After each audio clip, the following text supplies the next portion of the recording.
Lesson 17. In this lesson we'll learn about the dotted crotchet and the natural sign.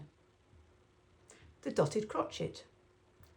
If a note has a dot next to it, in other words, a dot just to the right of the note head, it will be held for 50% longer than the regular note. So, whilst a crotchet or quarter note is 1 beat long, a dotted crotchet or dotted quarter note is 1.5 beats long. Very often, a dotted crotchet is followed by a quaver, as it is here in Silent Night.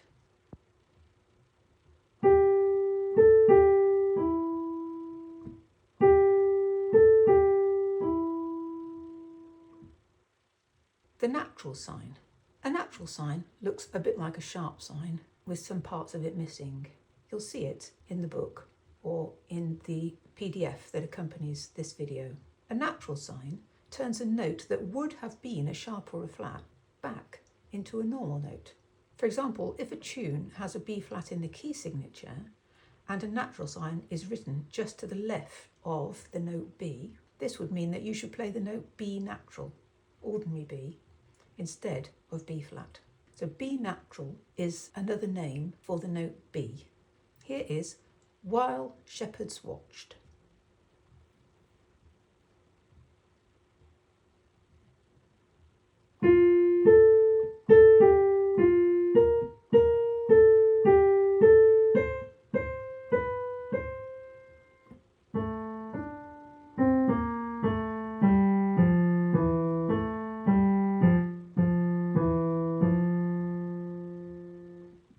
Here is the theme from the new World Symphony.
Here is Men of Harlech, an old Welsh military march.